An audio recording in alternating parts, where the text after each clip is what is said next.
একটা গ্রামে রূপা তার মায়ের সাথে বসবাস করত। রূপা দেখতে অনেক কালো, কিন্তু তার এই রূপের জন্য তাকে কেউ ঘৃণা করত না, কারণ সে সবার সাথে খুব ভালো ব্যবহার করত এবং অন্যের কাজে সাহায্য করত। এমনই একদিন,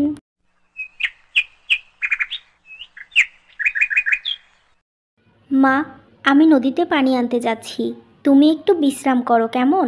আমি তাড়াতাড়ি চলে আসব। তোর যেতে হবে না মা, একটু আগেই তো কত কাজ করলি, আবার নদীতে পানি আনতে যাচ্ছিস? দে, আমি গিয়ে নিয়ে আসি, তুই বরং একটু জিরিয়ে নে। ওহো মা, তোমাকে তো বলেছি আমার কাজ করতে কোনো কষ্ট হয় না। সব সময় কাজ করলে আমার মনটা অনেক ভালো থাকে, তাই তুমি আমাকে বসিয়ে রাখার চিন্তা ভাবনা করো না, এতে আমি আরও অসুস্থ হয়ে যাব। ঠিক আছে, তোকে আর কিছু বলতে হবে না, তুই যা, তোর যা ইচ্ছে যেভাবে ইচ্ছে কাজ কর, আমি আর তোকে বাধা দেব না।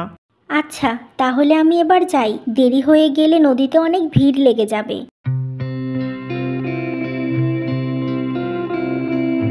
এ কি, তুমি এখানে কেন এসেছো? কেউ যদি দেখে ফেলে তাহলে কি হবে বলো তো? কেউ দেখলে দেখবে, তাতে আমার কি? তোমাকে খুব দেখতে ইচ্ছা করছিল, তাই চলে আসলাম। আমার সাথে একটু কথা বলার কি তোমার সময় হবে, নাকি অন্য দিনের মতো কথা বলার জন্য অপেক্ষা করতে হবে? না, আজকে অপেক্ষা করতে হবে না, তুমি চলো ওদিকে গিয়ে কথা বলি।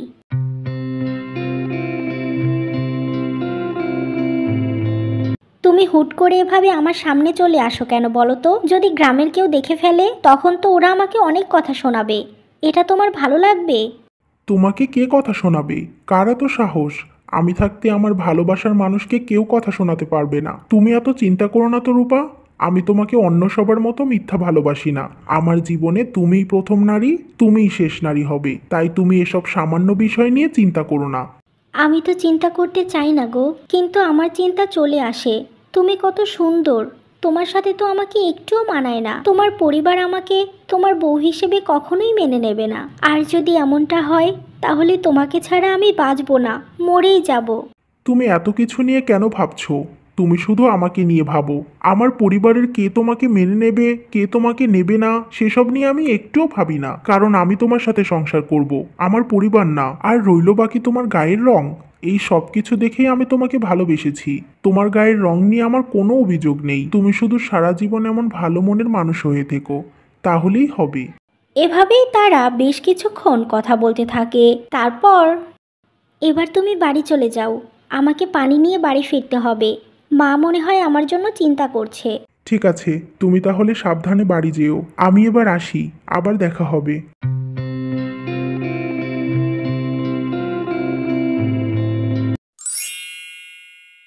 কী রে রূপা, পানি আনতে সেই কখন গিয়েছিলি? এত দেরি হলো কেন? নাকি কাউকে আবার সাহায্য করতে গিয়েছিলি? না মা, আসলে নদীতে অনেক ভিড় ছিল, তোমাকে বললাম না তাড়াতাড়ি যেতে হবে, না হলে ভিড় হয়ে যাবে, তাই দেরি হয়ে গেছে। নাও, এবার তুমি খাওয়া শুরু করো। এরপর তারা মা মেয়ে খাবার খেতে লাগে। অন্যদিকে, নিলয়, তুমি কি করছো? চলো, তোমাকে মা ডাকছে। মা আবার এখন কেন ডাকছে ছোট ভাবি? যদি জরুরি কোনো দরকার না থাকে তাহলে কিছুক্ষণ পরে আসছি। আমার কিছু কাজ করতে হবে তো তাই। না না, দেরি করা যাবে না, মা তোমাকে এখনই যেতে বলেছে, তাড়াতাড়ি আমার সাথেই চলো। ঠিক আছে ছোট ভাবি, তুমি তাহলে যাও, আমি এখনই আসছি।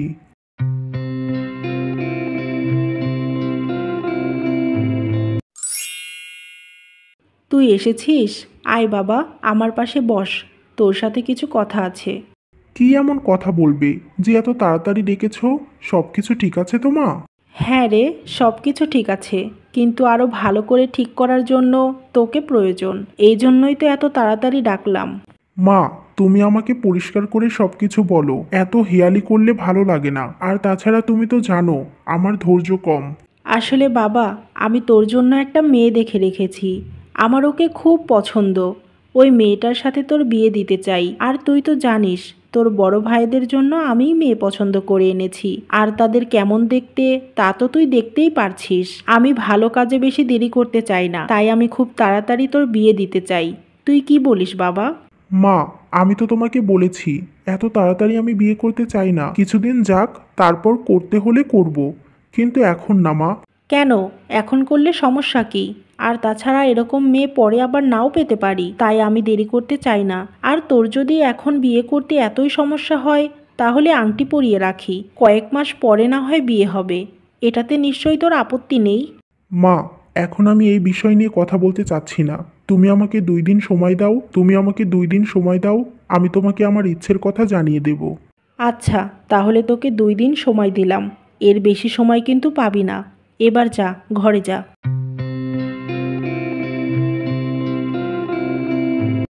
না না, আমি রূপাকে ছাড়া কাউকে বিয়ে করব না। আমার জীবনের সাথে ও জড়িয়ে গেছে, ওকে ছাড়া আমি অন্য কাউকে ভাবতেই পারি না। আমি কালই রূপার কাছে যাব, সব কিছু ওকে বলতে হবে।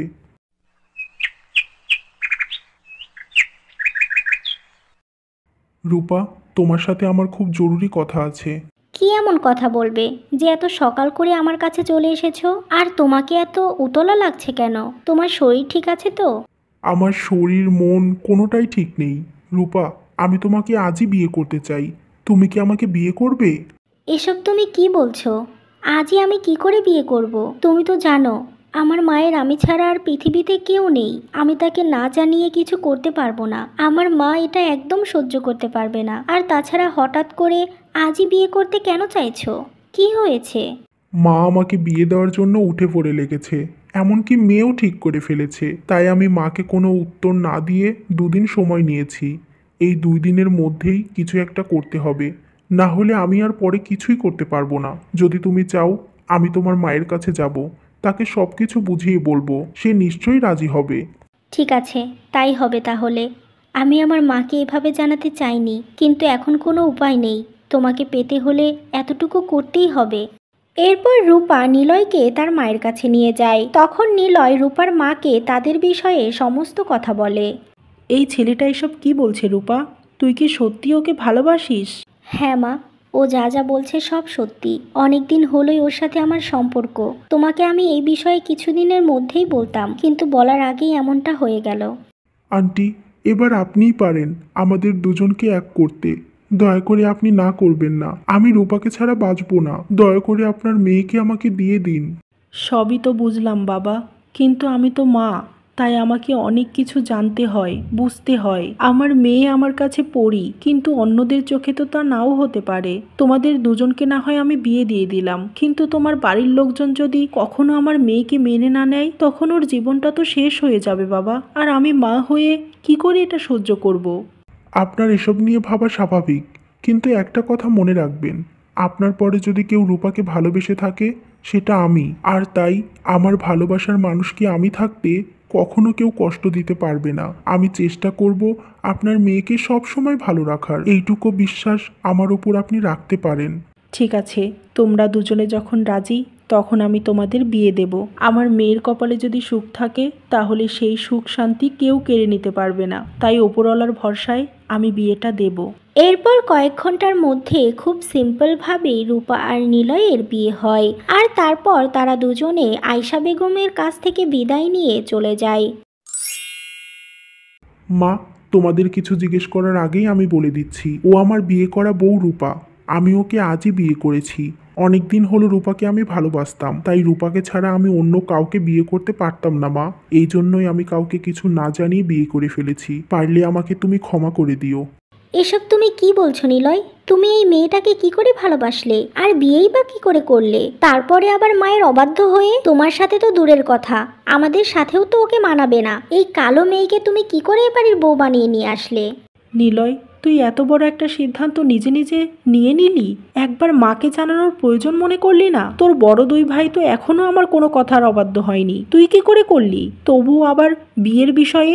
দেখো মা, আমার যা বলার আমি তোমাকে প্রথমেই বলে দিয়েছি। আর বড় ভাবি, আমার বউকে আমার সাথে মানাবে কি মানাবে না সেটা আমি দেখে নেব। তোমাকে এটা নিয়ে ভাবতে হবে না। মা, তুমি যদি রূপাকে মেনে নিতে না পারো, তাহলে আমি এখনই রূপাকে নিয়ে চলে যাব। তবু আমার বউকে কেউ খারাপ কথা বলবে, সেটা আমি কিছুতেই সহ্য করতে পারবো না। আমি তো বলিনি যে তোর বউকে আমি মেনে নিতে পারবো না। আমি শুধু বললাম যে আমাকে না জানিয়ে কেন করলি। যাই হোক, যা হওয়ার তো হয়ে গেছে। এবার তুই যা, রূপাকে নিয়ে ঘরে যা।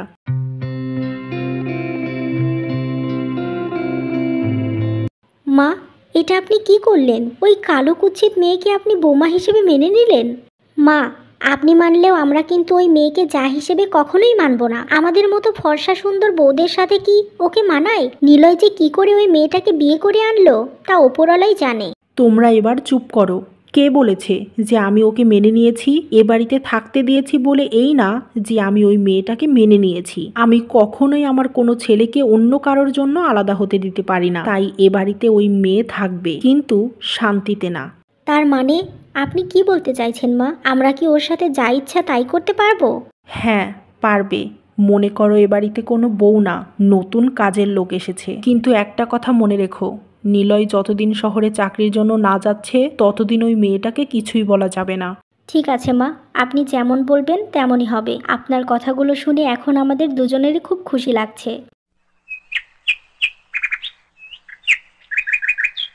এ কি, তুমি এত সকাল করে কেন ঘুম থেকে উঠেছো? যাও যাও, আবার আমার দেওরের পাশে গিয়ে ঘুমিয়ে পড়ো। না আপা, আমি এখন ঘুমাবো না।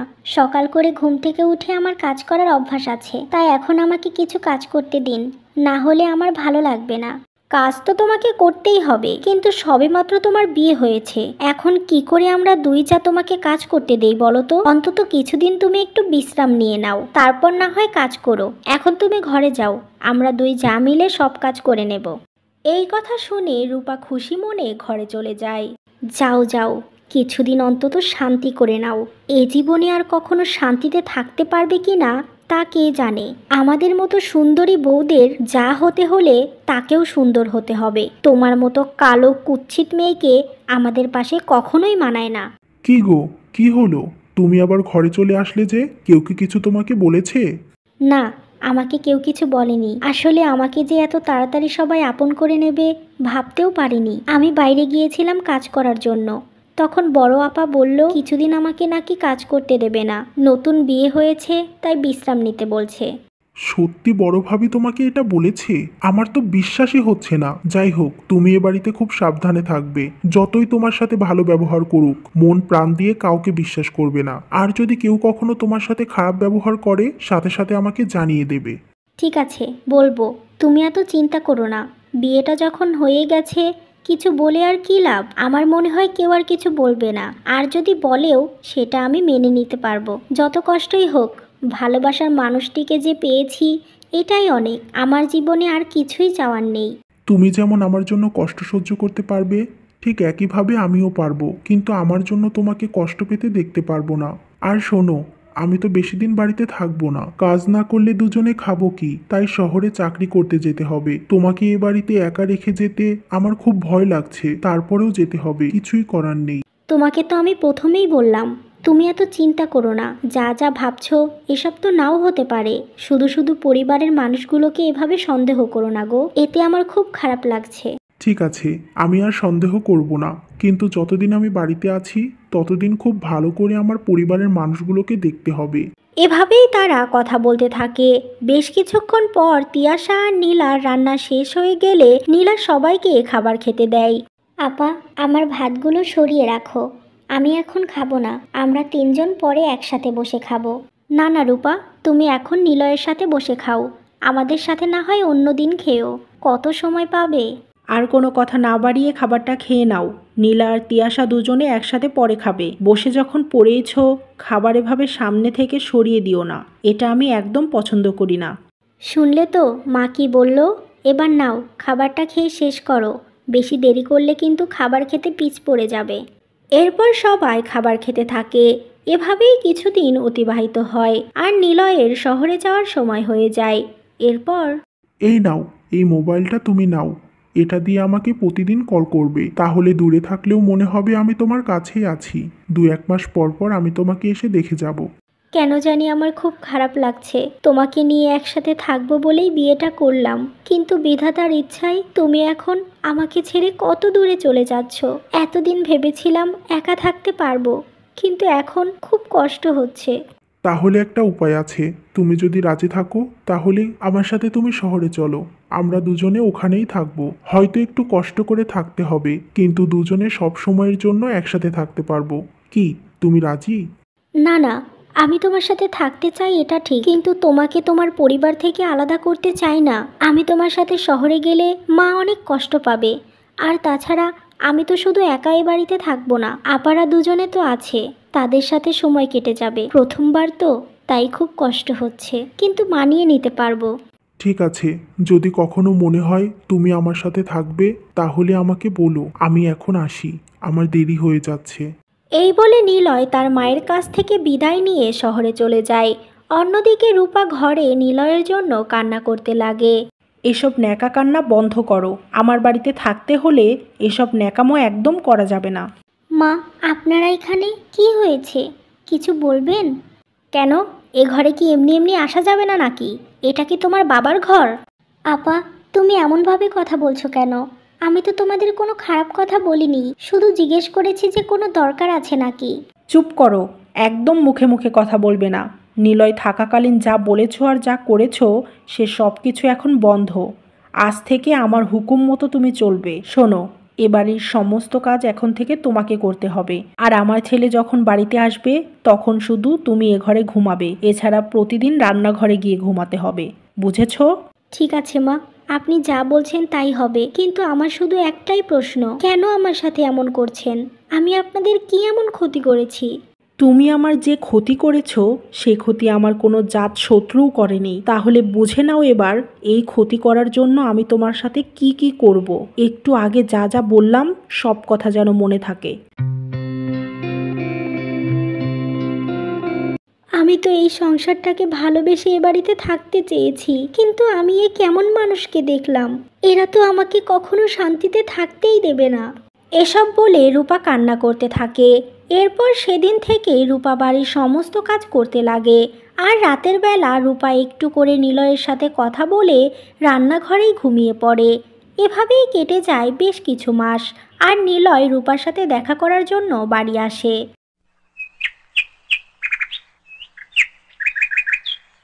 শোনো রূপা, তুমি যদি একটু চালাকি করো তাহলে কিন্তু নিজেরই ক্ষতি হবে। নিলয় যেন কিছু না জানে। আমার ছেলে যতই তোমাকে ভালোবাসুক আমার থেকে বেশি কিন্তু ভালোবাসে না। যদি আমি একটু কান্না করে বলি যে তুমি সব মিথ্যা কথা বলছো তাহলে কিন্তু তোমাকে এ বাড়ি থেকে বের করে দেবে। তখন কি হবে সেটা একবার ভেবে দেখো। এবার যাও, নিলয় ডাকছে তোমাকে। রূপা, তোমাকে কতদিন পর দেখছি। তোমাকে দেখার জন্য মনটা একদম আনচান করছিল। তুমি ভালো আছো তো প্রিয়তমা? এই কথা শুনে রূপার চোখে পানি এসে যায়। কি হয়েছে তোমার? কান্না করছো কেন? তুমি কি ভালো নেই এখানে? আমি খুব ভালো আছি এখানে, কিন্তু তোমাকে দেখে খুশিতে কান্না চলে এসেছে। আর এই ঘরটা না এতদিন পরিপূর্ণ ছিল না, একদম ফাঁকা ছিল। ফাঁকা ছিল মানে? তুমি তো এই ঘরে ছিলে। আমি মানুষটা হয়তো ছিলাম না, কিন্তু আমার ভালোবাসা ছিল এই ঘরে। হ্যাঁ, ঠিক বলেছ, কিন্তু তুমি না থাকলে আমার সব কিছুই ফাঁকা লাগে, তাই বলে ফেলেছি। চলো, তোমার খাবার খেতে হবে, পরে না হয় আবার কথা বলবো। এভাবেই তারা কথা বলতে থাকে। বেশ কিছুদিন নিলয় বাড়িতে থেকে আবারও শহরে চলে যায়। আর তারপর আবার রূপার ওপর অত্যাচার শুরু হয়। এমনভাবে কেটে যায় বেশ কয়েক মাস। আর রূপা গর্ভবতী হয়। রূপা গর্ভবতী হওয়ার পরেও তার দুই জা কোনো কাজ করতো না। সব সময় তারা বসে থেকে রূপাকে দিয়ে বাড়ির সমস্ত কাজ করাতো। এমনই একদিন, শোন ছোট, আমি একটা কথা ভেবেছি, হয়তো তোর এটা ভালো লাগবে। দেখ, আমরা কতকাল আর এই গ্রামে পড়ে থাকবো বল? আমাদের ছেলে মেয়ের ভবিষ্যৎ কি?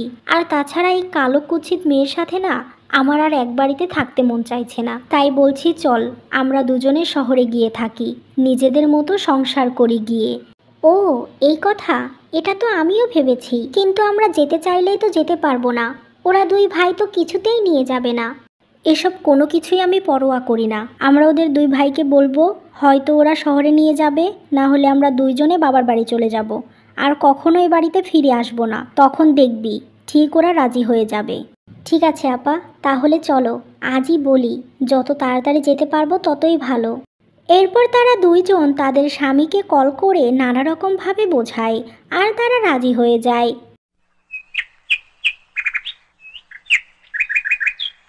মা, আমরা আজই চলে যাচ্ছি, আপনি সাবধানে থাকবেন কেমন? নীলামা, আমার শরীরটা তো ভালো নেই। তোমরা না হয় আর কিছুদিন পরে যাও, আমি একটু সুস্থ হয়ে নেই, তারপরে না হয় যেও। না না মা, আমরা আর থাকতে পারবো না। আপনার ছেলেরা তো বাসা ঠিক করে ফেলেছে, এখন না গেলে শুধু শুধু ভাড়া দিতে হবে। আমরা তো ইচ্ছা করে এতগুলো টাকা নষ্ট হতে দিতে পারি না। এখন আমরা আসি। নীলা আর তিয়াশা চলে যাওয়ার পর রূপা একাই সংসার আর শাশুড়িকে দেখাশোনা করতে থাকে। সে গর্ভবতী অবস্থায়ও তার শাশুড়িকে সারা রাত জেগে সেবা করত। এভাবেই বেশ কিছুদিন কেটে যায় আর মিনা বেগম সুস্থ হয়ে ওঠে। এরপর রূপা, তুমি আমাকে ক্ষমা করে দাও মা। তোমার রূপের জন্য আমি তোমার উপর অনেক অত্যাচার করেছি, কিন্তু সেই তুমি আমার বিপদের দিনে পাশে থেকেছো। আমি আজ সুস্থ হয়েছি শুধু তোমার সেবার কারণে। তোমার মতো মেয়েকে চিনতে আমি খুব ভুল করে ফেলেছি মা, আমাকে তুমি ক্ষমা করে দাও। এসব কি বলছেন? আপনার ক্ষমা চাইতে হবে না। আপনি শুধু আমার সাথে মায়ের মতো আচরণ করবেন, তাহলেই আমি অনেক খুশি হব মা। এভাবে মিনা বেগম তার ভুল বুঝতে পারে আর সে রূপার কাছে বারবার ক্ষমা চায়। এরপর কিছুদিনের মধ্যেই রূপার কোল আলো করে একটা পুত্র সন্তান হয়। এভাবেই তারা তাদের মাকে নিয়ে সুখে শান্তিতে বসবাস করতে লাগে।